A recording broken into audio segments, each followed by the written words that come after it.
Commander Velak Thor of the Stellar Supremacy adjusted his position in the command chair of the dreadnought Inevitable Conquest, watching the small blue planet rotate peacefully below.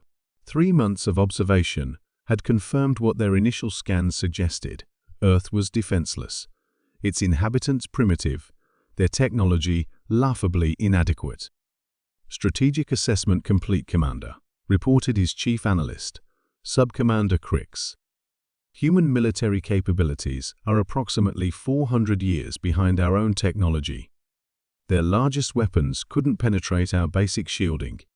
Velak Thor nodded with satisfaction. His species, the Zarkathi, had conquered 47 worlds in the past century. Earth would be 48, an easy victory to cap off his illustrious military career before retirement. What about their population distribution? He asked, reviewing the tactical displays. Chaotic and inefficient, Crix replied. No centralized command structure. Hundreds of different governments, often in conflict with each other. Many of their cities are built in strategically vulnerable locations. When we begin orbital bombardment, their society will collapse within hours. Excellent. Begin final preparations for Commander. The communications officer's voice carried an edge of confusion. We're receiving multiple transmissions from the planet's surface. The humans appear to be broadcasting something. Velak Thor frowned. Most species tried to contact invading forces to negotiate or surrender. Put it through. The main view screen flickered to life, showing not a desperate government official or military commander, but something unexpected. A middle-aged human male sitting in what appeared to be a small room, speaking calmly into a primitive recording device. My name is Dr. James Chen, the human said. I'm a physicist at Stanford University. If you're receiving this transmission, it means hostile forces are currently observing our planet. We want you to know something important before you make any decisions about Earth. Velak Thor exchanged glances with his officers. This wasn't typical pre-invasion behavior. Dr. Chen continued, we know you're up there. We've known for weeks. Our astronomers spotted your ships the moment you entered our system.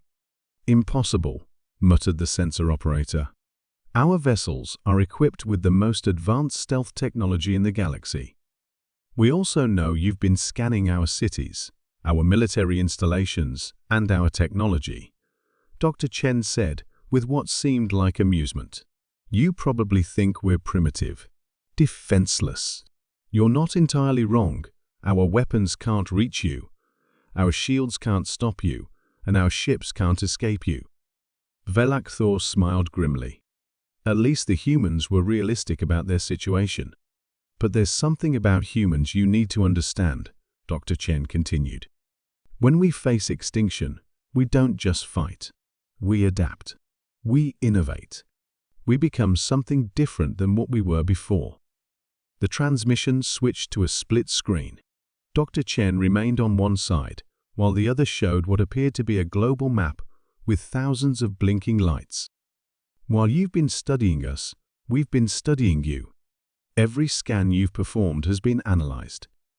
Every energy signature has been reverse-engineered. Every transmission has been decoded. Sub-Commander Crix's scales began to flush with nervous patterns. Sir, that's impossible. Our encryption is. Commander, Dr. Chen said, looking directly into the camera as if he could see them. You've been observing us for 93 days, 14 hours and 16 minutes. Your ships are using Hegemony-class battlecruisers with quantum phase generators. You have 147 vessels in your fleet. Your flagship is currently positioned at coordinates 34.7 by 108.2 relative to our orbital plane. The bridge fell silent. Those coordinates were exactly correct. The human continued. In the past 3 months, 8 million humans have been working on the problem of how to defend our world. Not soldiers, civilians. Teachers, students, engineers, artists, farmers. When humanity faces extinction, Commander, everyone becomes a warrior. The map on the screen zoomed in, showing incredible detail. Underground facilities, vast construction projects, massive industrial operations, all built in 3 months. "We can't build ships fast enough to fight you in space," Dr. Chen admitted. "But we've built something else. Something you haven't seen before, because no species has ever been desperate enough to try it." Alarms began blaring throughout the inevitable conquest. The sensor operator looked up in panic.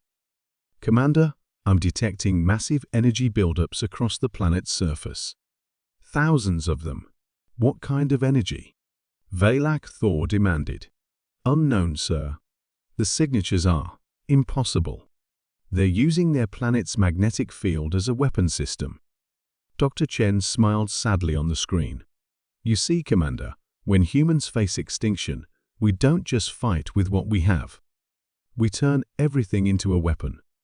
Our cities, our infrastructure, our entire planet." The tactical display showed Earth's magnetic field beginning to fluctuate in impossible patterns. The planet itself was becoming a massive electromagnetic pulse generator. "This is our counteroffer," Dr. Chen said calmly. "Leave our system peacefully, and this conversation ends here. Attack us, and we'll demonstrate what humans do when their survival is threatened. We'll turn our entire world into a weapon that will destroy your fleet and take us with it." Velak Thor stared at the readings in disbelief. The humans were threatening to weaponize their own planet's magnetic field, something that should be theoretically impossible, but was clearly happening in real time. "But Commander," Dr. Chen continued, "there's something else you should know. In 93 days, 8 million humans learned everything we could about your technology. We now understand how to build ships like yours. If you force us to use our planet as a weapon, we'll die, but the knowledge of how to build vessels capable of interstellar travel will survive in our colonies." The screen split again, showing distant space, where small human ships were already fleeing toward other star systems. "And humans remember, Commander. We remember who threatens our children. If you make us choose between submission and extinction, we'll choose extinction. But we'll make sure the survivors remember who forced that choice." For several minutes, the bridge remained silent, except for the humming of instruments detecting the impossible energies building across Earth's surface. Finally, Velak Thor spoke. "Navigation, plot a course out of this system. Maximum speed." "Sir?" Sub-Commander Crix looked confused. "We can still." "No," Velak Thor said firmly, watching the energy readings continue to climb. "We can't. Signal the fleet. We're leaving. Now." As the Stellar Supremacy fleet retreated from Earth's system, Velak Thor made a mental note to recommend that his species add a new classification to their threat assessment protocols. Species that could weaponize their own planet, rather than surrender, were not to be conquered. They were to be left alone.